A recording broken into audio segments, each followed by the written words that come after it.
Salut à toutes, salut à tous, bienvenue dans le supplément de Tech Café, votre épisode où on vous donne pas les sujets complètement phares, mais des compléments de veille autour des nouvelles technologies. Je suis Guillaume Vendée, je suis ravi et très fier de retrouver mon compère de Tech Café, alias Guillaume Poggiaspala. Salut Guillaume, comment vas-tu ? Bah écoute, ça va. Si c'était un supplément week-end, j'aurais pu essayer de la jouer, ça va mieux, mais en fait non, ça va pareil. Oui, parce que vous le savez, on enregistre tout ça dans la continuité. Guillaume souffre un petit peu d'un petit rhume, le pauvre. Je sais que c'est pas le seul. Cœur avec les mains pour vous tous qui êtes enrhumés en ce moment. On vous fait des bisous, mais de pas trop près pour pas tomber plus malade. Et j'ai décidé, Guillaume, j'ai pris une grande décision de renommer. Non, je rigole. De citer. De citer les personnes qui nous soutiennent sur Patreon, qu'on cite déjà dans les épisodes hebdomadaires. Je me suis dit, pourquoi est-ce qu'ils auraient pas le droit, eux aussi, d'être mis en lumière à l'occasion de cet épisode supplément, qu'en plus, ils ont l'immense privilège de pouvoir recevoir un petit peu avant par rapport au grand public. Donc il y a Vané Filubi, Guillaume, Michael, Timothée, Didier Lutti, Tanguy Clarence,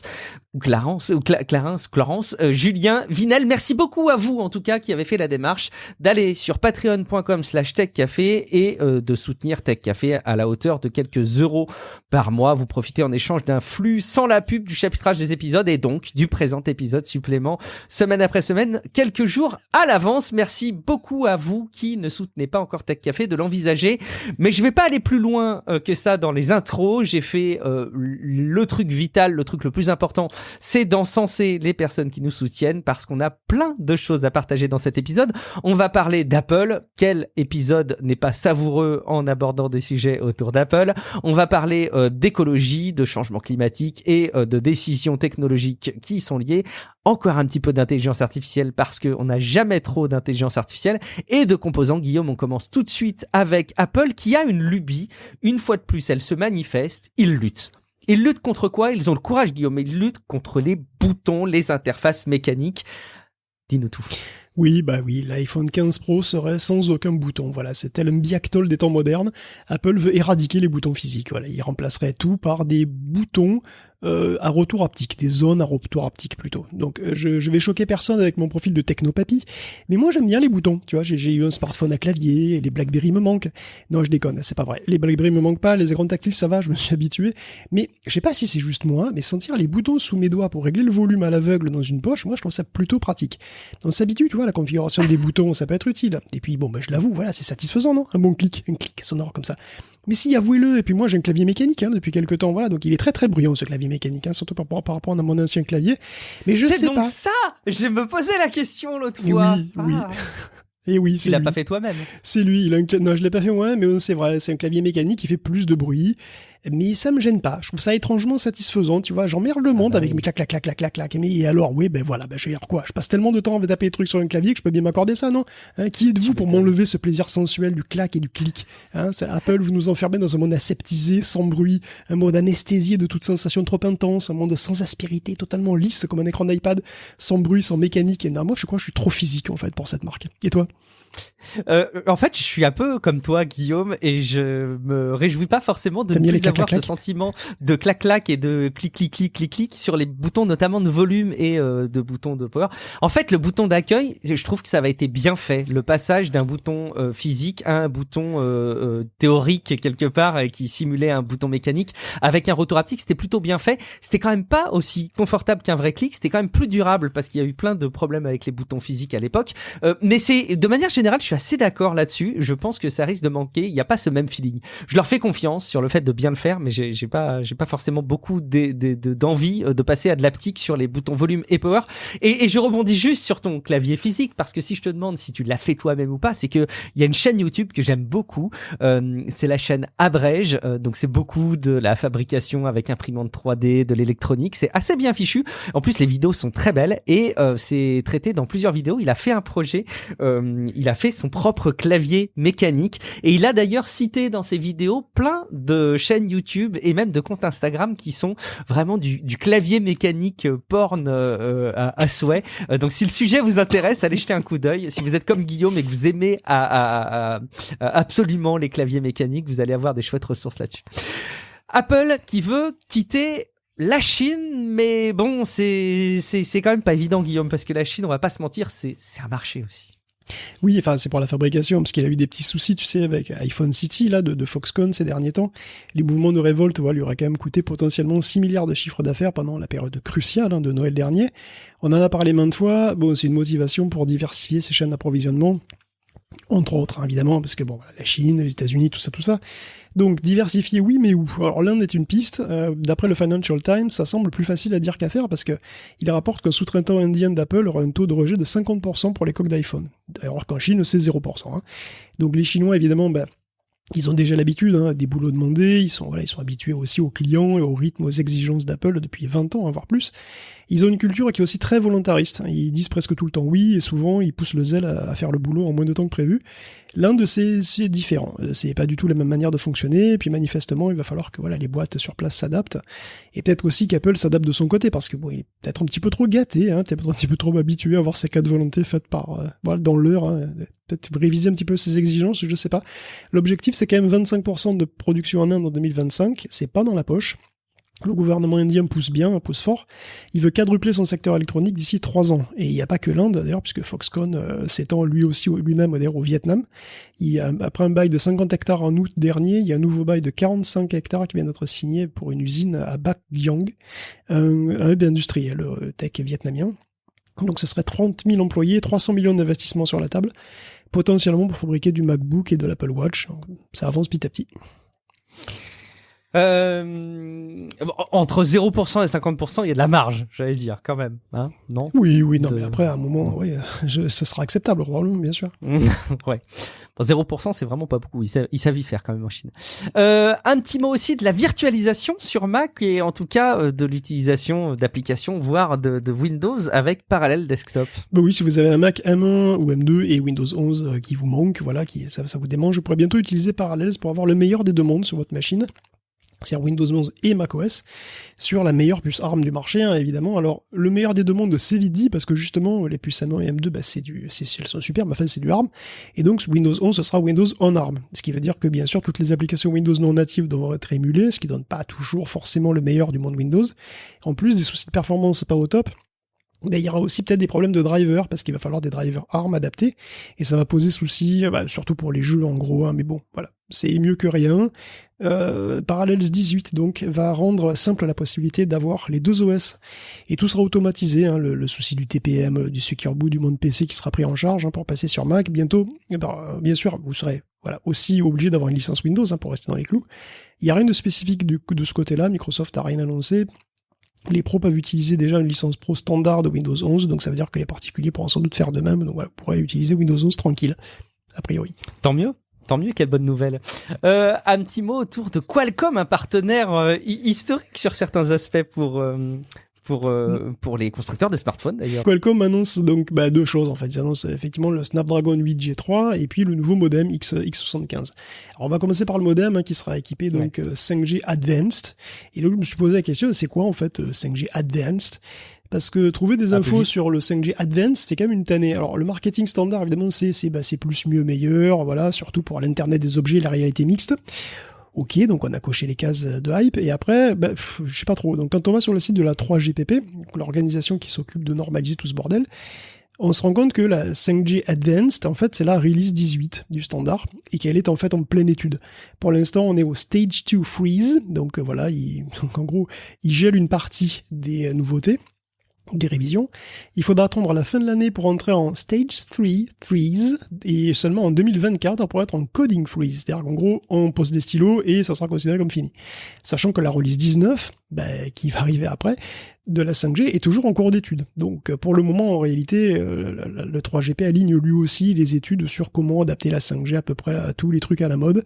La com par satellite, l'Internet des objets, effectivement, la mixed reality, et même le machine learning. Et je vois pas très bien d'ailleurs perso le rapport entre la 5G et le machine learning. Mais bon, ils vont trouver, t'inquiète pas, ça fait une ligne, avec un mot-clé. Donc en gros, le standard 5G est en perpétuelle évolution, et la version 18 retouche donc des points techniques qui sont censés améliorer encore l'expérience révolutionnaire que devait nous apporter la 5G il y a 2 ans, et qu'elle nous apportera sans doute en 2025 ou pas. Bon, plus concrètement, le modem X75 est équipé pour l'agrégation de porteuses sous les 6 GHz, et pour accélérer encore un petit peu les trucs, ça devient MIMO, comme les routeurs Wi-Fi. Ça peut envoyer 2 signaux en même temps, mais tout ça, bien sûr, c'est si c'est supporté par le fournisseur d'accès, ce qui est quand même loin d'être systématique. Donc la puce est aussi un petit peu plus petite, elle est 20% plus économe en énergie, elle intègre sa propre unité de calcul pour accélérer les calculs IA. Ça, c'est assez marrant quand même, donc il y a vraiment un petit puce tensoriel, comme les Tensor, le Tensor Core, mais à l'intérieur du modem, c'est assez dingue. Et bon, ce sera utilisé pour faire tourner des algos plus évolués, pour choisir les meilleurs relais de connexion possibles, et aussi avoir une géolocalisation plus précise. En tout cas, c'est ce qui est mentionné sur le site de Qualcomm. Pour conclure avec Qualcomm, donc, oui, alors j'ai parlé du Snapdragon de 8 Gen 3, donc qui est prévu pour l'an prochain. Il semble assez prometteur et il pourrait se payer le luxe de battre le A16 d'Apple. Pour le moment, c'est à prendre avec des pincettes, c'est une rumeur qui vient de Twitter, suite à une fuite supposée d'un benchmark, de la puce qui afficherait un score suffisant en tout cas pour battre la puce Apple, tout en mettant une puce de test préliminaire, donc qui serait pas à son plein potentiel. Et si on parle, si on compte sur 20% de mieux pour la puce finale, comme ça c'est à peu près c'est à peu près ce qui se dit, on pourrait très bien, ça pourrait être bien, le Gen 3, disons, pourrait être bien placé en face d'un futur A17 Bionic. Surtout que d'autre part, il se murmure qu'elles seront fabriquées en majorité par TSMC en 3 nanomètres, et donc elles seraient peut-être compétitives, pour une fois, avec les puces des iPhones. Donc c'est des rumeurs, on sait que le Snapdragon G2, par exemple, lui, c'est quand même une amélioration notable, cette année. Donc Apple a donné un sacré coup de fouet à la concurrence avec ses puces, donc c'est très cool pour l'utilisateur parce que la concurrence pourrait finalement arriver à se mettre à niveau ou pas loin, et donc avec des machines qui sont nettement meilleures. Bon, c'est à confirmer parce qu'évidemment il faudra comparer sur pièce avec les prochains M3 et A17, donc c'est à voir.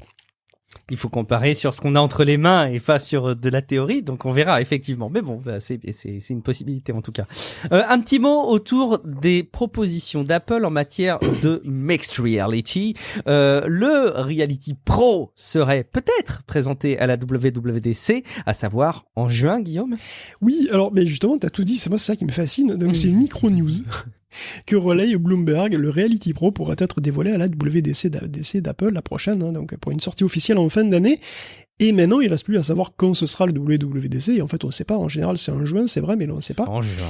Et il n'y a aucune info nouvelle supplémentaire, comme quoi on peut s'appeler Bloomberg et se contenter vraiment de peu pour faire un article. Surtout pour Apple. Et oui, et donc pour compléter un petit peu cette section réalité virtuelle mixte, tout ça, qui est tout ça mélangé, laissez-moi vous raconter un article de Kotaku que j'ai vu passer et qui m'a marqué. Volontiers. C'est l'histoire d'une Anglaise qui s'est vue interdire l'accès au territoire américain parce qu'elle était une travailleuse du sexe sur VRChat. Donc son visa, précisément, lui a été refusé pour prostitution. Alors déjà, je débarque complètement parce que je découvre que les États-Unis refusent de donner des visas à des prostituées. Les travailleuses du sexe sont considérées comme des terroristes aux États-Unis. Je comprends pas. C'est quoi le bail? Je comprends pas. Désolé. Alors j'étais absolument pas au courant. Mais là, encore plus fort, elle n'a eu aucun contact physique avec quiconque, puisqu'elle anime un avatar fort mignon au demeurant dans VRChat. Elle s'appelle Poopy Eggsy, et c'est tout. Enfin, elle envoie des news aussi sur les réseaux sociaux, mais elle a jamais rencontré personne. Elle a pas de rapport avec personne. Et Eggsy, en fait, elle voulait juste aller voir une amie en touriste, en plus, c'est tout. C'est vraiment un visa de touriste. Donc c'est complètement absurde, et en plus, elle a aucun recours. Et donc, on est bien en face de réalité mixte. C'est la réalité virtuelle, et l'autre se mélange, voire se superpose. Voilà, donc à cette occasion, d'ailleurs, j'ai découvert le côté cochon de VRChat, que j'ignorais un petit peu. Enfin bon, on pouvait s'en douter, évidemment.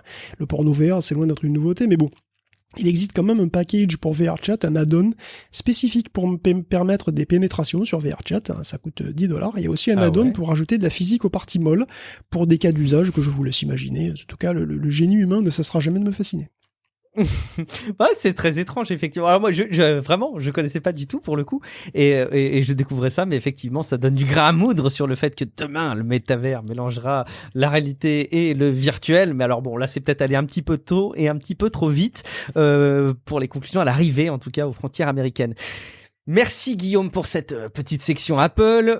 On passe du coup assez naturellement vers une orientation autour de l'écologie, de la lutte contre le réchauffement climatique, avec des États-Unis qui à cette occasion ont compris. Ça y est, ils veulent mettre en place des actions de génération d'énergie verte, Guillaume. Oui, vachement beaucoup même, c'est impressionnant. Enfin, on se moque souvent de Biden. Bon, en plus, c'est vrai qu'il s'appelle Joseph Robinette Biden, tu vois, il aide pas. Oui, quand même, ça aide pas. C'est vrai que c'est un vieux monsieur, de plus de 80 ans, il en fait encore 5 de plus. Et pourtant, c'est vrai que quel mandat il a, quand même.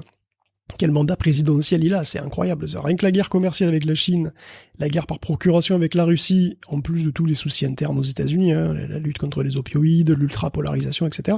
Rien que ça ferait un mandat bien rempli, tu vois, ça ferait, 4 ans bien remplis. Mais en plus, l'administration Biden a lancé un plan de relance économique jamais vu depuis la guerre, et qui a l'ambition quand même colossale hein, de révolutionner le pays et les chaînes d'approvisionnement mondiales, et même tous les équilibres mondiaux, qui d'ailleurs a bousculé même assez fort ses alliés, nous les premiers. Hein.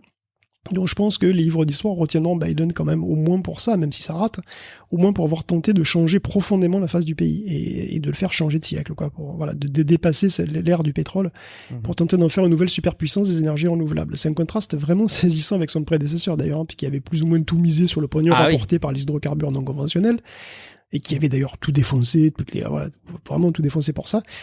Et pourtant, là, avec l'Inflation Reduction Act, donc le IRA, là, c'est déjà 369 milliards de dollars de bourses, de crédits d'impôt, de prêts, de subventions, au minimum, tout ça à l'horizon 2030.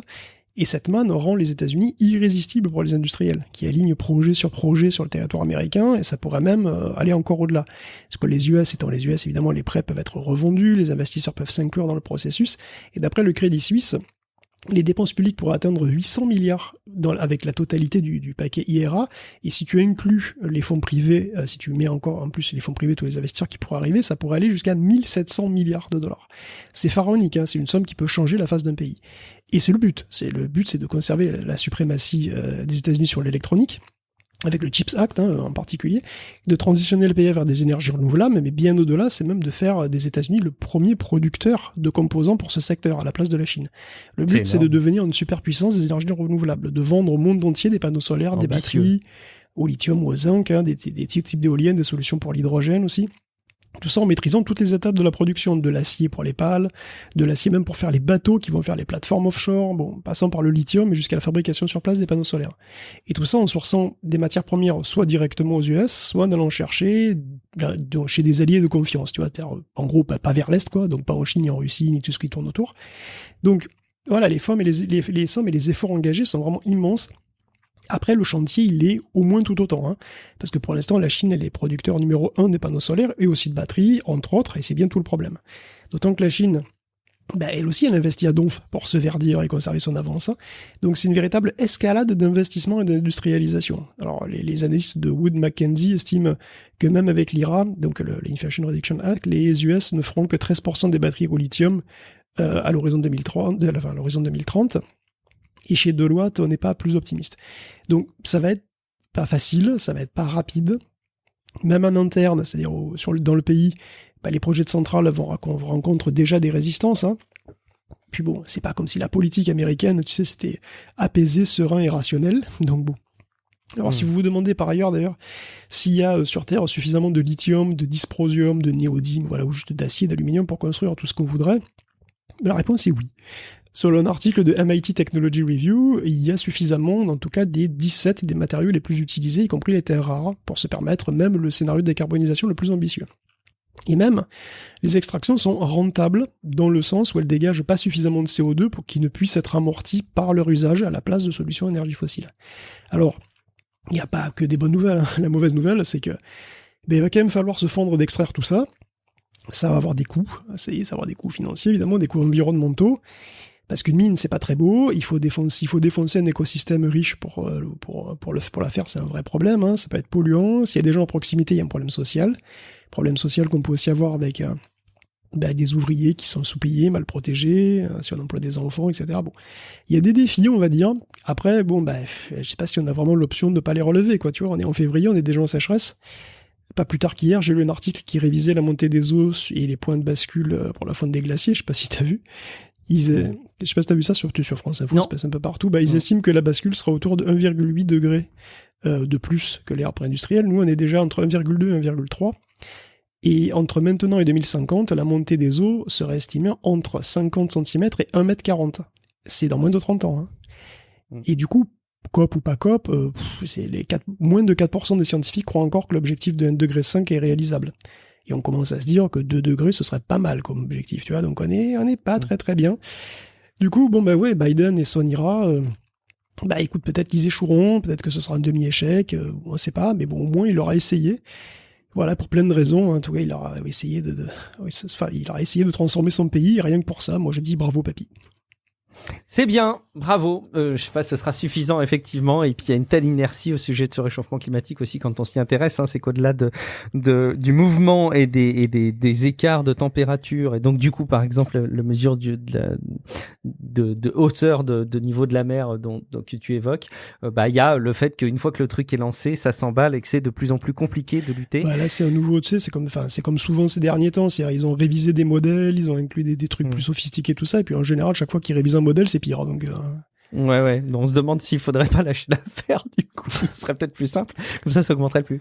C'est une solution d'autruche qui se cache la tête sous le sol. Allez, le méthane, Guillaume, est-ce que ça pourrait être une des solutions envisagées?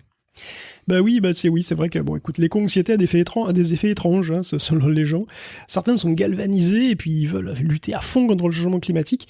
Ils veulent carrément faire du géo-engineering, ce qui évidemment pose des questions en soi. Alors c'est le cas de gens comme David Henkel Wallace ou Peter Fikowski qui ont une cible bien identifiée qui est le méthane. Et bon, ça se défend parce que le méthane, c'est un gaz à effet de serre qui est 85 fois plus puissant que le CO2 et on en produit de plus en plus.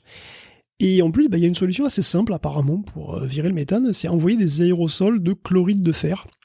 Chloride ferreux, je suis pas très doué en chimie pour être honnête, mais en tout cas, ces sels ferreux produisent des radicaux de chlore à la lumière du soleil, ce qui provoque des réactions en chaîne qui dégradent le méthane en CO2. Donc la réaction produit du CO2, mais bon, c'est pas bien grave puisqu'on obtient la même quantité d'un truc qui est 85 fois moins dangereux. Donc c'est quand même 85 fois mieux. En fait, si on réduisait de 40% la concentration de méthane d'ici à 2050, ça nous ferait gagner moins 0,4 degrés. Donc 0,4 degrés, c'est absolument pas négligeable. T'as vu, ça peut faire la différence entre une calotte glaciaire et une calotte tout court, je pense. Donc c'est pas mal. Et puis, il y a d'autres effets. Ça peut former des nuages océaniques qui veulent larguer des trucs au large, en fait. Et donc ça reflèterait la lumière du soleil. Donc ça peut aussi fertiliser le plancton, qui donc bouffe plus de CO2, donc, parce que c'est ça qui bouffe le plancton, du CO2. Donc c'est tout bénef. Alors, ça détruit un peu la couche d'ozone, mais bon, pas beaucoup, il paraît. Et voilà, le truc, c'est que ça, c'est la théorie, et on a des expériences en labo, tout ça, mais dehors, à l'état sauvage, c'est beaucoup moins clair, qu'on maîtrise totalement les tenants et surtout les aboutissants. Donc il y a pas mal de scientifiques qui sont un peu terrifiés, ou qui au moins appellent à calmer les chevaux, parce que là, ça va un poil vite. Alors c'est une piste de recherche, c'est d'accord, mais de là à le déployer à grande échelle, c'est pas trop. D'autant que les gars font ça, c'est des entreprises privées qui font ça, et ces entreprises privées qui pourraient à un moment offrir des services de compensation carbone, par exemple. Alors après, peut-être que ça marcherait, j'en sais rien. Mais c'est sans doute un peu prématuré de commercialiser des solutions de réparation du climat, parce que déjà, il faudrait sauver les meubles avant qu'ils crament, ce serait pas mal. Bon, tu voulais pas nous parler que de écologie et de réchauffement climatique, mais tu voulais quand même y associer, parce que tu as commencé à le faire avec ce sujet, mais nous parler un petit peu de sujets un peu anxiogènes. Et un premier sujet qui peut faire peur à beaucoup, c'est le pipi, Guillaume. Tu veux parler de pipi? C'est ça m'angoisse, moi, le pipi. C'est paille-paille. Ouais, moi, ce sera le pipi, moi, je te préviens. Oui, je sais, mais qu'est-ce que je te dis. Et oui, donc après l'éco-anxiété, l'anxiété tout court, la code anxiété, avec une nouvelle attaque assez massive à la supply chain de Python, pauvre bête. 451 packages déposés donc sur PyPy. Donc PyPy, c'est Python Package Index. Et on trouve donc plein de bibliothèques de fonctions fort utiles. Et parmi ces bibliothèques, il y en a qui ont été modifiées pour inclure un malware assez malin qui cible les utilisateurs de crypto. Donc en fait, c'est du code JavaScript ultra furtif, en tout cas c'est ultra camouflé, qui va créer un champ de saisie sur une page web, mais qui va aussi copier automatiquement son contenu, vérifier si c'est une adresse d'un wallet de crypto-monnaie, et remplacer l'adresse par celle du hacker qui va recevoir les fonds à la place du destinataire. Du coup, les paquets concernés sont souvent liés à l'univers des cryptos, donc ils portent des noms... ils portent des noms qui sont très proches des paquets très utilisés, comme Bitcoin Lib, Solana, Viper, CryptoFeed, etc. Donc, par exemple, au lieu que ce soit Viper, VYPER, il y a plein de variations. Il y a VPER, il y a Vipe sans R, il y a Viper avec 2P, il y a EVPER, avec des trucs inversés, etc. Mais alors, bon, il n'y a pas que ça. Par contre, on trouve aussi Panda, Matplotlib et TensorFlow, donc c'est quand même des trucs donc de deep learning ou d'analyse de données ou de mathématiques, donc il faut faire super attention à l'orthographe, parce que bon, voilà, exploiter les erreurs de frappe, c'est quand même un grand classique du détournement, donc faire toujours super attention au truc, parce que du coup, les moteurs de recherche trouvent, mais ils trouvent pas les bons trucs, quoi. On continue avec l'anxiété quand on constate un petit peu l'attitude réservée par des États pour gérer l'accès au porno, Guillaume. Ben oui, petit follow-up inquiétant, puisque bon, je parlais récemment d'un projet de loi en Utah qui rendait obligatoire la présentation d'une pièce d'identité pour s'inscrire sur un réseau social et pour accéder à du contenu pour adultes. Mais en fait, la Louisiane était déjà devenue le premier État requérant une pièce d'identité pour aller voir du porno. Et il y a 7 autres États qui vont lui aboiter le pas. C'est principalement des États rouges, j'ai l'impression, parce qu'il y a la Floride, le Dakota, la Virginie occidentale, l'Arkansas, le Kansas. Donc ce sont des lois qui vont obliger les sites à vérifier l'âge pour vraiment interdire l'accès aux mineurs. L'Arkansas, par exemple, propose un mécanisme qui est quand même pas sans rappeler celui qui commence à être mis au point ici même, avec une app. Donc voilà, c'est apparemment une app pour vérifier la majorité, etc. Évidemment, il faut s'identifier avec sa truc. Bon, voilà, l'avenir serait-il aux apps citoyens, tu vois, bon, c'est va savoir. Est-ce que c'est vraiment efficace, je sais pas. Quid du porno sur les réseaux sociaux aussi, tu sais.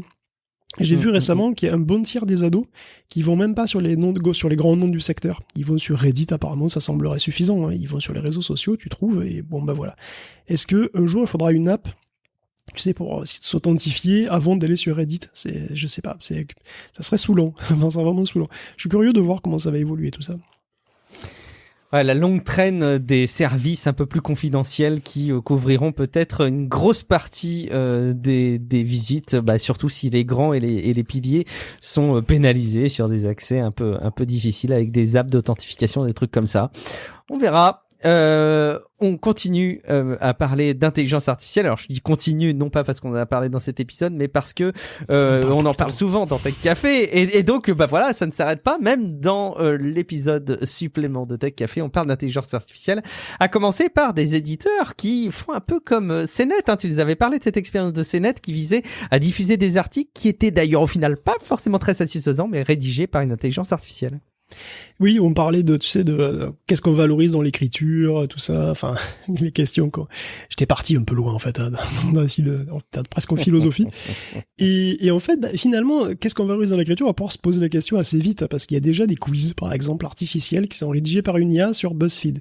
On en parlait il y a genre 3 semaines, et c'est déjà fait, hein. Buzzy veut buzzer en rédigeant des Infinity Quizzes. Donc par exemple, vous répondez à quelques questions et Buzzy vous écrit une comédie romantique personnalisée en moins de 30 secondes. Il y a aussi créer une lettre de rupture, fabriquer un cinematic universe pour vos amis, et un test pour savoir quelle est la célébrité avec laquelle tu rêves de sortir, parce que oui, évidemment, c'est paru à la période de la Saint-Valentin, vous l'aurez deviné, et puis de toute façon, ça marche toujours, ça, hein, quelle célébrité, bon. Donc ça y est, le contenu génératif léger, hein, quand même, est déjà sur Internet.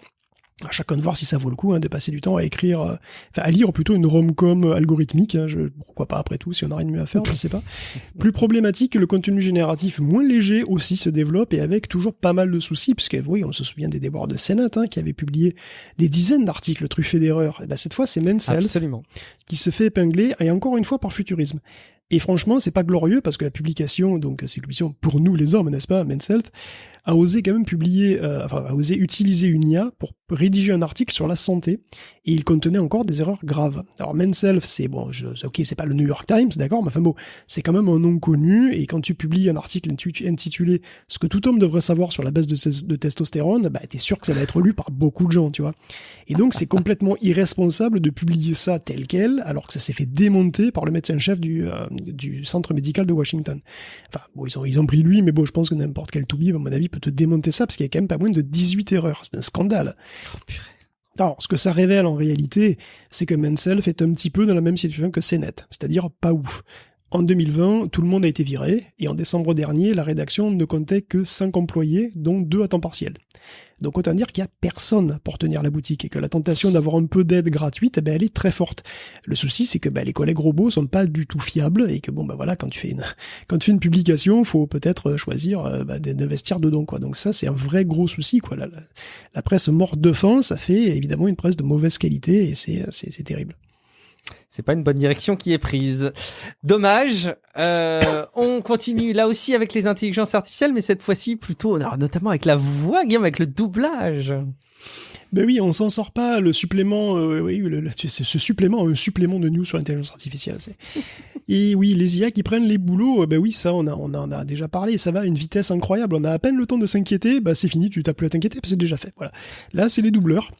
Les doubleurs de films et de séries, en langue espagnole en l'occurrence, hein, pour l'article qui le relate, hein, qui se font d'ores et déjà remplacer par des algorithmes. Alors, L'Amérique latine semble être un laboratoire sur le sujet. De plus en plus d'acteurs de doublage sont remplacés par personne.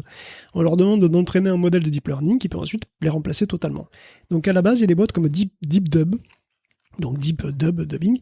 DeepDub fait en quelque sorte du deepfake pour la voix, mais ça va loin. C'est-à-dire qu'ils offrent une suite complète de services de bout en bout. Donc le script, le script original de la série ou du film est transcrit, traduit, adapté. La voix est générée en utilisant une banque de voix, et puis le tout ensuite est synthétisé et remixé. Donc, DeepDub, c'est un cas intéressant en plus parce que c'est une boîte israélienne. Alors, Israël, c'est un petit pays, et il y a pas tant de locuteurs hébreux que ça dans le monde, et en fait, la plupart des films ne sont pas doublés en hébreu.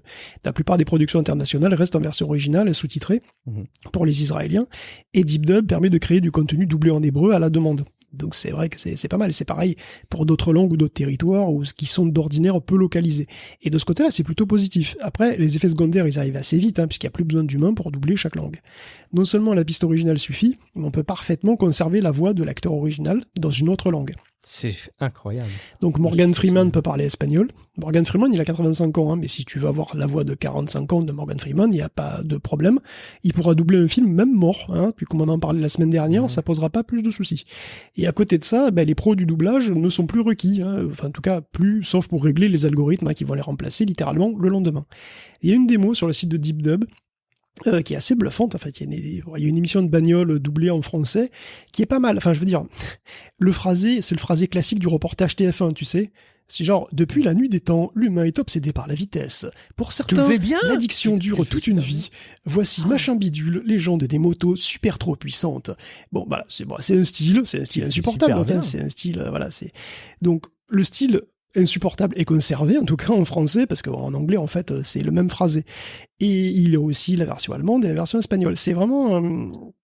c'est assez bluffant. Il y a la démo d'un film en portugais doublé en anglais aussi, automatiquement, doublé de manière complètement automatique en anglais, qui m'a pas choqué. Ça a l'air donc déjà vraiment pas mal. Alors je suis sûr que ce sera encore mieux dans quelques années, mais c'est déjà vraiment assez convaincant, quoi. Et du coup, quid des acteurs? Parce qu'évidemment, il y a déjà des fans qui se rebellent. Certains disent qu'il y a pas d'âme, et bon, mais c'est sûr que c'est pas l'IA qui va faire des petits rajouts, des petites blagues hors script, tu sais. Bon, après, est-ce que ça va peser bien lourd? Tu sais, Buenos Aires, c'est devenu un hub pour les compagnies IA depuis quelques mois parce que c'est un peu moins cher d'y recruter et ils peuvent créer des banques de voix à moindre coût.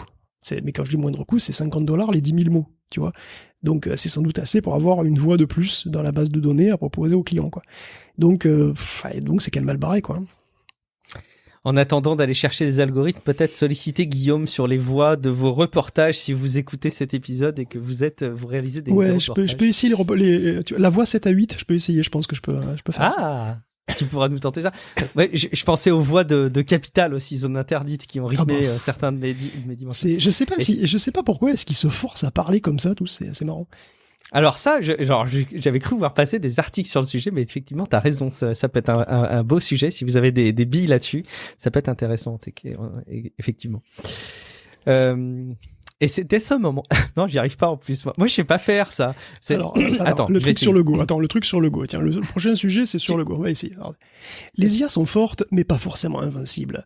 On avait bien sûr longtemps parlé à l'époque de la victoire d'AlphaGo sur Lee Sedol, le champion de Go. C'était en 2016 et on parlait d'une étape majeure franchie par le deep learning, tant le Go était réputé impossible à maîtriser par les machines comparé aux échecs.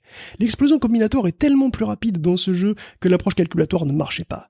AlphaGo avait alors développé ses propres tactiques en alliant combinatoire et vision plus globale, plus proche de ce que ferait un être humain. Ça va? C'est pas mal. Ça passe. Ça passe. Ouais, bon. C'est moins convaincant que tout à l'heure, je trouve. Ah merde. Non mais tu vois, j'ai perdu le truc. Il manque peut-être des intonations de voix qui seraient un petit peu séparées entre les phrases. Ah oui, c'est vrai. Tu vois, c'est ça vrai. Aussi les voix dans Zone Interdite. Plus proche, mais pas totalement humain non plus. Depuis cette époque, AlphaGo a pris sa retraite. Il n'a jamais été rendu public. Par contre, des moteurs de Go qui fonctionnent comme lui ont été développés, et l'un d'eux, Katago, est disponible et considéré comme étant à la hauteur d'AlphaGo, donc niveau champion du monde. Ça, c'est plus. Ça marche. Bon, par contre, on va arrêter parce que je pense qu'il y a des gens qui vont arrêter d'écouter. Là, je serais un auditeur, j'aurais arrêté. On se fait plaisir, mais ouais. Alors, du coup. Oui, donc Katago, donc effectivement, Katago, c'est la version, on peut dire, la version open source, la version libre d'AlphaGo. Et donc, ce champion de métal, n'est-ce pas, comme on dirait, vient de se faire plier par un joueur en viande. Alors, même pas un top niveau. C'est incroyable, ça. C'est venu de nulle part. C'est pas du tout dans la tendance de ce qu'on relaie en matière d'intelligence artificielle. Mais pas du tout. Et c'est pour ça que c'est super intéressant. Alors, c'est pas un joueur top niveau, mais c'est pas moi non plus. Hein. C'est un très bon joueur, mais il est pas de classe champion du monde, quoi. Alors, pour ça, il a quand même reçu l'aide d'un ordinateur. Alors, pas pendant le jeu. Pas pendant le jeu, mais avant en fait. Il y a un logiciel qui a joué 1 million de parties contre Katago pour essayer d'y déceler des manies, des faiblesses, des zones aveugles qu'un joueur humain, donc un peu bête, pourrait exploiter. Donc il en a trouvé une, parce qu'en fait Katago il est perturbé quand on l'encercle doucement, tout en détournant son attention en jouant dans les coins de temps en temps. Enfin, régulièrement tu essaies de l'enfumer un peu comme ça. Alors évidemment c'est un équilibre subtil parce qu'il faut l'enfumer mais il faut quand même continuer à jouer dans les règles et tout et pas se perdre. Donc c'est pas évident mais c'est faisable. Et Kellen Pellerin, c'est un Américain, il a réussi donc à damer le pion, à mettre la pierre où je pense en fait, à Katago 14 fois sur 15. Et pourtant, contre un bon joueur humain, cette technique elle n'aurait jamais marché. Toute championne qu'elle est, l'IA s'est révélée vraiment stupide. Et donc, au-delà de l'anecdote et de peut-être motiver Lycédol à sortir de sa retraite, ça prouve que l'intelligence des IA est vraiment très artificielle, quoi. Et on leur attribue parfois un peu vite une perfection qu'elles n'ont pas du tout. Les systèmes IA fonctionnent différemment et ils ont leurs faiblesses aussi. Et bon, voilà, en ces temps de super hype pour l'IA, c'est quand même bien fait qu'elle se soit fait pourrir. Voilà. Bien fait pour leur gueule, après tout. C'est comme ça. Mais c'est intéressant parce que c'est vraiment pas venu. Je pensais pas qu'on aurait ce type de news avant un moment et c'est très chouette.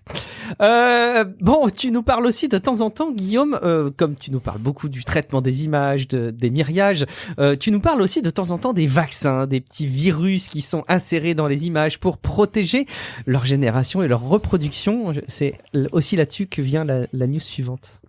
Oui, on parlait de faiblesse des réseaux de neurones. C'est exactement ce qui est exploité par des chercheurs de l'université de Chicago pour protéger le style des artistes dans des images. Donc les protéger contre Stable Diffusion et compagnie, bien sûr. Donc ces modèles sont très doués pour recréer le style de n'importe quel artiste, pourvu qu'il soit suffisamment présent dans son dataset. Alors comment éviter ça ? Comment éviter à un artiste qui veut pas que son style soit reproduit de se le retrouver un peu partout, sachant que se retirer du dataset initial n'est pas suffisant, parce qu'il est toujours possible de continuer à entraîner après coup un modèle, donc un modèle de base, mais tu l'entraînes après coup avec des images que tu veux. Donc la communauté Stable Diffusion ne s'en prive pas, et d'ailleurs fait des modèles d'une puissance absolument incroyable.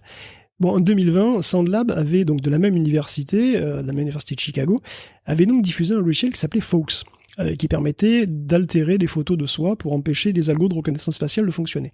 D'ailleurs, si ça vous intéresse, une appli PC et Mac qui est toujours disponible et qui a toujours son intérêt s'appelle Fox, comme Guy Fawkes. Guy Fawkes, l'anglais, mais surtout le masque très connu de V pour Vendetta, c'est le masque de Guy Fawkes. Donc si vous voulez pas alimenter les bases de Clearview et compagnie, par exemple, ça peut être pas mal. Donc, cette appli utilisait une méthode qui transformait l'image de votre tronche en image adversarielle, qui s'appuie en quelque sorte. En fait, ça veut dire que ça appuie là où ça fait mal pour l'IA. Donc, pour nous, la reconnaissance se fait toujours, on reconnaît toujours le genre, mais il y a des petites distorsions introduites qui sont amplifiées par l'IA quand elle essaye de reconnaître et qui du coup ne reconnaît plus. Et en quelque sorte, c'est un processus un peu similaire qui est utilisé par Glaze, qui fait un peu la même chose pour les œuvres d'artistes en camouflant leur style. Donc c'est pareil, pour nous, il n'y a pas de changement vraiment notable, mais pour l'IA, le style qu'elle en déduit n'a rien à voir avec ce qu'on voit. Donc l'idée, c'est d'extraire les données de style d'une image, comme on le ferait avec Stable Diffusion, en fait, c'est vraiment ce qu'ils font, mais par contre, au lieu de l'utiliser pour l'appliquer à une autre image, ce qu'ils font, c'est qu'ils vont l'utiliser ils vont le déformer et altérer subtilement l'image d'origine pour lui appliquer une forme de camouflage. C'est une sorte de préservatif, si vous voulez. Alors, c'est imperceptible. C'est léger, ça se voit un tout petit peu, mais ça défigure pas du tout l'image. C'est très subtil, en fait. Un petit peu visible, mais c'est très subtil. Par contre, ce que ça fait, c'est qu'ensuite, le transfert de style n'est plus possible par une IA. Donc, tu peux toujours essayer, mais visuellement, ça donnera rien qui ressemble au style d'origine. Et en fait, si tous les articles utilisent cette protection, le système pourrait se résoudre, le problème pourrait se résoudre tout seul parce que le système pourrait être perdu. Voilà. Les modèles de génération d'images, ils vont évoluer en permanence, ils vont être entraînés sur des bases de données qui vont être sans cesse mises à jour, forcément. Les images protégées, s'il y en a de plus en plus, elles vont en quelque sorte empoisonner les données, de sorte que les modèles finiront par ne plus être capables de reproduire de styles, non seulement les styles protégés, mais ça va même encore plus loin. Parce que si les images visuellement semblables ont des styles qui sont totalement différents du point de vue de l'IA, elles risquent de finir totalement perdues et risquent de plus pouvoir reproduire de style du tout. Alors oui, ça va faire pleurer beaucoup d'amateurs de mirage, hein, je comprends très bien. Néanmoins, 90% des artistes interrogés sont chauds comme la braise pour utiliser Glaze. Donc, bon. Eh oui. C'est une technique de filigrane à la Getty Images, mais qui se voit presque pas. Moi, honnêtement, quand je regardais l'article que tu as mis dans les notes de l'épisode dans le cadre de la préparation, je trouvais, tu sais, le premier triptyque, là, enfin, je vois pas la différence. Enfin, j'ai l'impression qu'il y a des histoires de petites couleurs un petit peu. Non, ça dénature pas du tout l'œuvre. Hein. C'est vraiment très très subtil. C'est beau, bravo, belle performance. On termine cette rubrique avec les mirages qui sont interdits par une nouvelle entreprise, c'est Bungie, Guillaume, qui a été racheté par Sony, non, si je dis pas de bêtises. Et oui, c'est le dernier, oui, tout à fait. C'est le dernier en date. Il y a quelques mois maintenant, pardon. Mais... Tout à fait. Après, oui, c'est de Bungie, donc ils continuent à maintenir Destiny 2. Et bon, du coup, il y a une grosse communauté évidemment autour de Destiny. Et donc, toutes les semaines, il met en avant des illustrations, des œuvres créées par la communauté. Et puis là, il y a eu un mirage. Il y a eu une œuvre créée par IA. Bon, les gens s'en sont pas plus que ça cachés, hein, mais bon, voilà, ça a émergé comme la meilleure image de la semaine, et ça a évidemment causé beaucoup de remous. Et du coup, Bungie s'est dit que désormais, il y aura plus de mirage jamais dans les tops de la semaine. Bon, ça va être difficile forcément, hein, parce que c'est de plus en plus difficile à identifier l'art génératif. Hein. Si tu ne vois pas 6 doigts ou 2 nombrils, des fois c'est vraiment difficile. Donc il va commencer à y avoir une pression sur l'art génératif quand même, hein, et peut-être que le Japon va être le laboratoire des régulations sur le sujet. Il y a une célébrité qui s'y intéresse. Déjà, cette célébrité, c'est Ken Akamatsu. Alors, pourquoi une célébrité ? Parce que Ken est mangaka, et c'est l'auteur de Love Hina. Donc rom-com très connu des années 2000, et c'est aussi d'ailleurs de manière assez savoureuse l'auteur de AI Non-Stop. AI Non-Stop, un manga de romance aussi très léger sur une IA sexy codée par un lycéen obsédé et qui finit par prendre vie. Donc voilà, c'est assez rigolo. Enfin, je trouve ça marrant, mais je suis un peu seul, mais bref. Ken Akamatsu est donc aussi devenu politicien. Il est élu sous la bannière du parti de la majorité au pouvoir, hein, c'est-à-dire le LDP, donc le Liberal Democratic Party. C'est à droite, voire carrément vraiment à droite, et c'est assez cocasse parce que Kamatsu a été un fervent défenseur de la liberté d'expression et aussi du droit au lolicon, c'est-à-dire le droit de créer des images de manga avec des filles plutôt jeunes et plutôt sexualisées. Truc qui n'était pas trop le dernier à faire dans les années 90. Bon, un sujet culturel qu'on va surtout pas aborder ici, mais voilà, je suis quand même mort de rire qu'il soit à la chambre des conseillers. Enfin bon, en tout cas, il a une base de fans fidèles et un certain pouvoir législatif, et on peut dire qu'il connaît bien le milieu artistique manga animé. Et donc c'est assez logique hein, qu'il était le premier à dégainer des propositions pour tenter de réguler le secteur. Donc il a fait dans une vidéo très illustrée, où on voit d'ailleurs des images faites par Waifu Diffusion, Novel AI et compagnie. Et les propositions sont assez classiques et très mesurées pour le moment. Hein. C'est un droit à se retirer des datasets, une nouvelle licence pour être rémunéré sinon, mais à définir. C'est très très préliminaire. Ça aura quand même eu la vertu de réveiller un peu les collègues, parce qu'il y a d'autres membres de la Diète qui sont allés voir les artistes, du coup, voilà, l'anxiété générale commence à arriver vers les politiques. Et on l'a déjà dit, hein, mais le Japon, c'est un pays dont le soft power repose en bonne partie sur ses arts graphiques quand même, hein, manga et animé en tête, hein, ça s'exporte très bien. C'est un enjeu de rayonnement international, mais c'est surtout un secteur économique très important dans le pays, avec beaucoup de travailleurs et une énorme communauté. On a des fans très impliqués. Donc le Japon, c'est un pays à surveiller sur ce terrain, voilà, les réactions sont intéressantes. Trop bien, je l'avais pas vu venir, le Japon impliqué dans ce sujet-là, mais c'est bien mis en lumière. On a terminé cette rubrique intelligence artificielle et on va terminer cet épisode supplément avec un beau cadeau qui est une mini chronique des composants, une actualité autour de nos pupus, et à commencer non pas par des pupus toutes mignonnes, toutes discrètes, mais des grosses pupus, Guillaume, pour commencer. Grosses pupus. Oui, la taille compte, en tout cas pour les puces, hein, la taille est extrêmement importante. Alors en général, on préfère quand c'est tout petit, justement, parce que c'est moins cher. Bah oui, à l'unité c'est moins cher et donc on aime bien économiser au maximum la surface. Mais bon, quand on est dans le luxe, tu vois, quand on aime, quand on a la passion, on mégote pas et on veut des grosses puces. Parce que ça veut dire qu'elles sont super puissantes, parce que ça veut dire qu'elles sont pleines de cœur, qu'elles ont plein de mémoire cache. Donc ça prend de la place. Hein. Les puces puissantes, c'est des puces fat, tu vois. Donc on regarde les M1 Ultra, on regarde les GeForce 4090. Alors pourquoi pas faire des puces encore plus grosses, hein? Si on compte pas, on a dit, alors pourquoi pas? Et c'est ce qu'a fait Cerebras, qui a pondu une puce qui fait un wafer entier, qui donc fait la taille d'une assiette, quoi.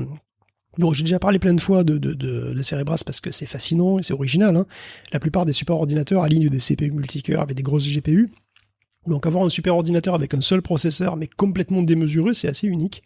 Et bon, jusqu'ici, Cerebras, comme son nom l'indique un peu, se spécialisait dans le deep learning, dans l'intelligence artificielle. C'était efficace, hein. La grande force des CS1 et des CS2, c'est d'avoir une grande quantité de mémoire embarquée extrêmement rapide, aussi rapide que du cache, sur la puce, mais il y en a des gigas et des gigas. Et ça permet d'éliminer pas mal de goulets d'étranglement et de maximiser la puissance qu'on peut extraire d'une finesse de gravure choisie. Parce que c'est pas une technologie vraiment exotique, hein. C'est juste toujours, mettons, du 7 nanomètres TSMC. Mais ouais. Le fait qu'on ait tellement de surfaces et de composants à disposition permet d'atteindre des performances très importantes, parce que ça limite énormément les allées et venues de données entre les cœurs, les puces, etc. Et ça économise beaucoup de temps. Alors, qu'est-ce qui est nouveau là-dedans ? En fait, il y a des chercheurs qui ont réussi à faire autre chose au Cerebras que du calcul de deep learning. Parce qu'il n'y a pas que l'IA qui a des gros besoins. Il y a la simulation de physique aussi, la simulation de mécanique des fluides en particulier.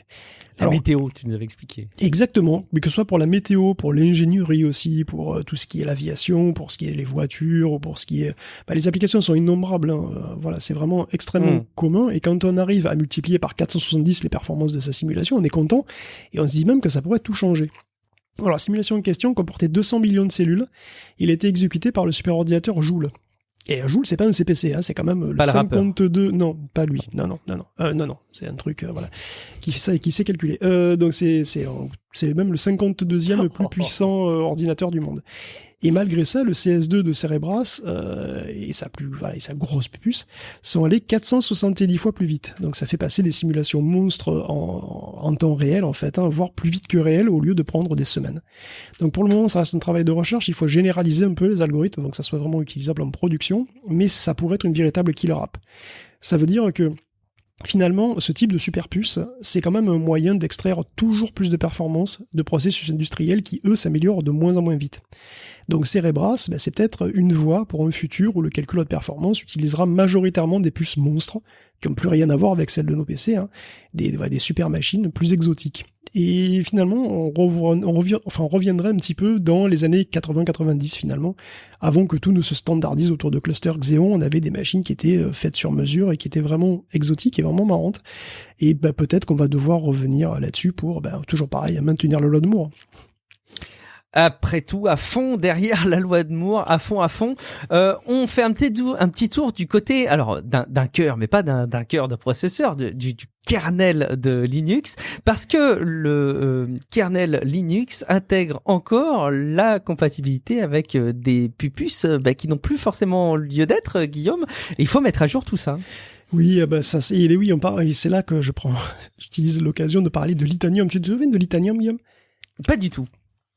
Mais évidemment, comme j'ai lu l'article et que j'ai préparé, je me suis rafraîchi la mémoire, mais je ne m'en rappelais pas. Non. Litanium, moi, ça m'évoque tout le début de l'ère 64 bits chez Intel. C'était une bataille qui sera gagnée haut la main par AMD, d'ailleurs, avec une solution bien plus simple. Alors, Intel, c'est la première puce 64 bits d'Intel, lancée en 2001, et c'est un animal exotique. C'est rare comme un léopard des neiges, et c'est à peu près aussi bizarre qu'un ornithorynque. Parce que le 64 bits, c'est pas évident au début, hein. Dans les années 90, HP fait des recherches sur une nouvelle génération de processeurs qui pourrait aller plus vite en exécutant plus de choses par cycle. Pour chaque cycle d'horloge. Alors en époque, on est monocœur, hein, vous enflammez pas, un CPU c'est un cœur, point, voilà, il n'y a pas de problème. Mais ça n'empêche pas les CPU d'essayer d'exécuter plusieurs trucs par cycle d'horloge. Mais bon, c'est quand même pas facile, faut innover. D'ailleurs, si on pense en termes d'usine de Castor, c'est l'usine de Castor qui a plusieurs ateliers. Voilà, plusieurs ateliers de traitement de noisettes, et elle traite des batchs, des lots de noisettes simultanément. Donc le truc, en fait, c'est le point de cœur, c'est la logistique. S'il y a 3 ateliers de traitement de noisettes, ils doivent traiter des lots indépendamment, parce qu'ils se parlent pas, les ateliers, tu vois, quand ils bossent. Donc il doit y avoir une unité logistique d'abord qui fait le tri. Il fait le tri des lots de noisettes et qui les réarrange en lots indépendants avant de les envoyer aux ateliers. Et à la sortie, il y a aussi une unité logique qui reçoit les lots traités, qui les remet dans l'ordre, qui remet dans l'ordre toutes les commandes, si tu veux, et qui renvoie tout ça au client. Alors c'est pas forcément facile la vie de Castor Logistics, hein, parce que ils doivent tenir des registres de quelle noisette vient d'où, où elle va, dans quel lot elle est placée, il y a une traçabilité, il y a des normes, il y a plein de formulaires, il y a des castors qui scannent les noisettes, il y a des castors qui remplissent les cases, tu vois, faut pas se planter, hein, parce que sinon c'est la cata, les noisettes partent en cacahuète, et le client sera pas content. Bon. Et bon, s'il y a plus d'ateliers, il y a plus de boulot. Donc on va devoir embaucher plus de gars à la logistique. S'il y a 5, 10 ou 12 ateliers, à un moment, il va y avoir plus de castors qui travaillent là que des castors qui font le vrai boulot demandé sur les noisettes. D'autant que l'usine Castor, elle a un budget limité. Ce qui veut dire une masse salariale contenue, hein.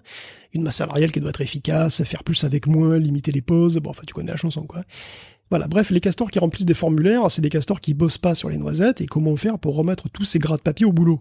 Parce que, voilà, comme souvent, comment faire si tu veux faire ce genre de truc, si tu veux limiter la logistique, eh ben, tu fais bosser le client. Donc, on va demander au client d'organiser lui-même les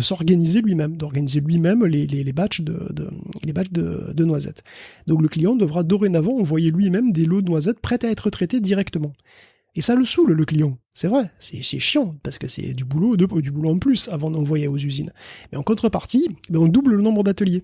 Et le boulot qu'il demande est beaucoup plus vite fait. Donc l'un dans l'autre, il s'y retrouve. Tout le monde est content. Bon, par contre, Castor Logistics s'est dissous. Par contre, voilà, on en fait les ateliers 4 à 8. Par contre, ça bouscule un peu les habitudes, hein. C'est sûr, le client doit mettre la main à la pâte, et parfois, il a du mal à optimiser ses commandes. Et quand c'est comme ça, il y a chômage technique. Voilà, dans certains ateliers, qu'est-ce que tu veux faire? On s'occupe, hein, on fait des noisettes grillées, on invite les petits, hein, les castors juniors. Bon, cette organisation du travail porte un nom très poétique, c'est VLIW, pour Very Long Instruction Word. Donc un processeur VLIW, en général, il est très large, c'est-à-dire qu'il a un gros potentiel, il a beaucoup d'ateliers, mais il prend aucune initiative. Et tout ce qu'il doit faire est encodé dans ces mots très très très longs d'instructions. Et qu'est-ce qui sait qu'il va devoir se fader d'optimiser le code à la place de cette feignasse de CPU? C'est le compilateur. Donc en gros, avec un VLIW, vous avez soit un très beau compilateur et ça donne de très bonnes performances, soit non, et c'est une grosse bouse. Donc HP, avec foi pourtant de le VLIW, hein, et avec Intel, ils vont mettre au point une variante qu'ils vont appeler EPIC. EPIC pour Explicitly Parallel Instruction Computing. Donc le Explicitly Parallel, ça veut même dire ce que ça veut dire, hein. Soit tu es explicite sur ce qui se calcule en parallèle, soit tu vas te faire voir. Donc HP et Intel pensent que le futur Itanium va tout défoncer, hein, qui va devenir l'architecture majoritaire sur les serveurs, qui va même gagner le grand public à un moment. C'est une toute nouvelle architecture, en plus, qui n'a rien à voir avec les Xeon et compagnie. Elle est 64 bits, et elle brille la nuit, hein, elle est belle. Bon, alors dire que le développement de l'Itanium a été un cauchemar, sans doute c'est un petit peu trop indulgent. La première puce, qui s'appelle Merced, chauffe horriblement, elle chauffe comme une baraque à frites, elle est trop grosse, elle prend retard sur retard. Elle finira par sortir en 2001, et personne n'en veut plus, puisqu'il y a une bien meilleure version qui est prévue pour l'année suivante. Donc en gros, Merced est une cata, l'archi est lente en émulation sur le code classique x86 en 32 bits, et puis elle est même pas fameuse sur son propre langage, parce que les compilateurs sont pas matures. Du coup, après, il y a McKinley qui est arrivé, plus crédible, donc il se vend un peu, mais bon, il se vend surtout à HP. Et HP, c'est son papa. Tu vois, donc c'est un petit peu comme si ta maman achetait 80 singles à elle toute seule, tu sais, tu vends ton premier single et ta maman achète 80 exemplaires, c'est un petit peu la même chose. Mais bon, on commence à croire que peut-être, oui, Itanium va faire son trou. Fin 2001, il y a un super ordinateur Itanium qui rentre dans le top 500. En 2004, il y en a un autre qui est numéro 2 d'ailleurs, avec un score de presque 20 teraflops. 20 teraflops, c'est mignon, hein. Mais bon, ça n'a pas duré longtemps. En 2003, AMD sort son Opteron, qui est 64 bits aussi, sauf que lui, il saoule personne. Voilà, il utilise les mêmes instructions qu'avant, les registres sont grossis et c'est tout, tu vois, il est rétrocompatible. Et donc AMD 64 fait un carton, c'est un upgrade simple, moins cher, que demande le peuple. C'est à tel point qu'Intel va devoir suivre, et honte suprême, sortir une architecture 64 bits qui sera compatible avec celle d'AMD, son concurrent. Parce que c'est celle que tout le monde utilise encore aujourd'hui. Et au passage, évidemment, le premier clou dans le cercueil d'Itanium était planté, hein, puisque la famille va continuer quand même d'évoluer. Les puces vont progresser, devenir multicœur, évidemment. À son apogée, elle sera quand même le 4e architecture pour serveur après donc Intel x86, PowerPC et Spark. Mais bon, c'est parce que HP a beaucoup soutenu Itanium, c'est un euphémisme, hein. Et ça explique que l'architecture est vivotée aussi longtemps, jusqu'en 2017. Mais déjà dans les années 2010, la part des serveurs risqués Itanium était en chute libre, les Xeon avaient tout bouffé, les Opteron aussi avaient tout bouffé. Je sais pas si Itanium a jamais dépassé les 5% de part de marché en vrai. Bon, maintenant que j'ai battu mon propre record de l'intro la plus longue pour la news la plus courte, voici la news. Ça trop. Mais c'est intéressant de se replonger dans cette histoire de l'Itanium qui aurait pu... Bon, en fait, non, sur le papier, c'était un petit peu perdu d'avance quand même, j'ai l'impression. Surtout quand AMD a sorti sa proposition, c'était un peu perdu quand même. Ils ont été très ambitieux au début, ça a été compliqué. Et puis c'est vrai que le VLIW, si tu veux, ça a été utilisé beaucoup dans les cartes graphiques, le VLIW, parce que c'est très déterministe, c'est très massivement parallélisable et c'est assez déterministe les charges graphiques. Donc du coup, ça a été utilisé dans des Radeon par exemple, et bon, ça a son intérêt pour les puces qui sont vraiment polyvalentes, quoi, pour les CPU qui doivent vraiment avoir tout type. ça met une charge sur le compilateur qui est quand même vraiment importante et c'est très difficile de les exploiter au maximum pour des charges qui sont ultra générales, générales, pardon. Donc c'est pour ça que c'était compliqué aussi pour Itanium, en plus du fait que il était toujours très cher, c'est des puces très très haut de gamme, toujours très cher, et qu'il y avait un concurrent, surtout la concurrence d'AMD l'a complètement flingué parce qu'il était moins cher, plus simple, rétrocompatible, il y avait aucune raison d'utiliser Itanium. À un moment, il y avait aucune raison d'utiliser Itanium, ce n'était pas HP quoi. Mais bon. Bref, Itanium a quand même intégré les systèmes d'exploitation, il a été intégré dans Windows Server, bien entendu, jusqu'à, ça fait belle lurette qu'il l'est plus, mais bon, voilà, il a été intégré un bon moment pendant Windows Server, évidemment, il était intégré dans Linux. Mais le truc, c'est que, évidemment, là, le truc, c'est que, il y a pas grand monde qui utilise l'architecture Itanium. Surtout, ça doit pas survivre énormément. Ouais. Il y a plus personne qui la maintient, l'architecture Itanium dans le noyau Linux. Il y a zéro personne qui maintenait l'architecture Itanium, qui a bien failli se faire virer du noyau du coup. Parce que voilà, elle était encore dedans. Alors Alpha aussi, c'est encore dedans, donc riez pas, il y a pour plein de choses dans le noyau Linux. Mais bon, donc elle était maintenue et utilisée par plus personne. Linus Torvald lui-même était un peu triste de la virer, comme quoi finalement il a un cœur tendre cet homme.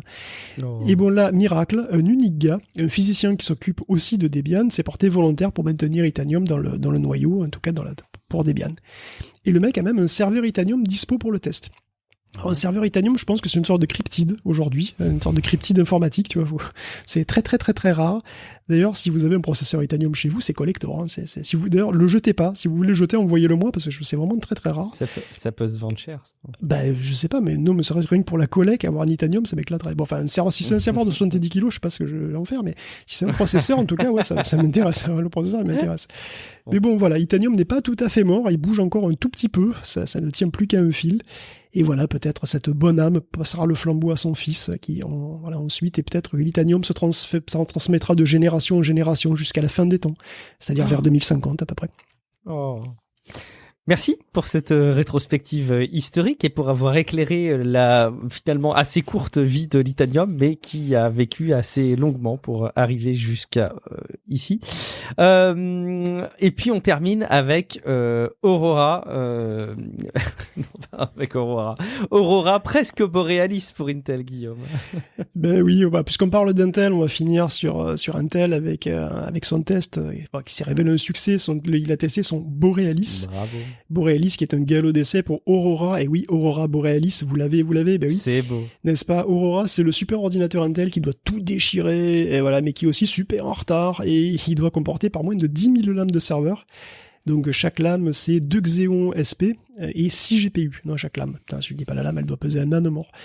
Donc Borealis, c'est exactement pareil, mais avec 128 lames. Et bon, voilà, ça fait beaucoup, beaucoup moins, mais avec 128 lames, ça marche. Borealis est tout à fait stable, il pète le feu. Enfin non, justement, il y a pas de feu.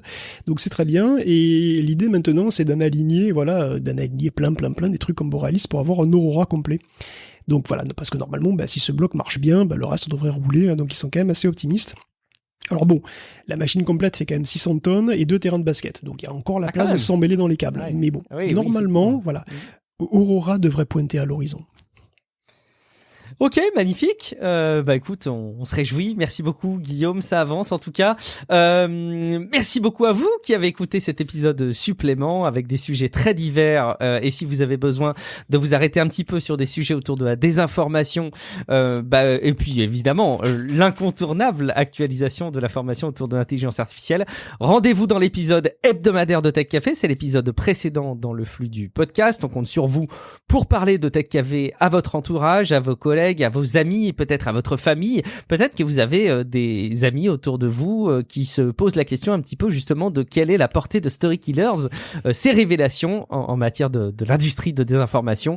Et on le sait, c'est que le début. Il y aura des chapitres suivants qu'on continuera à suivre ensemble dans Tech Café.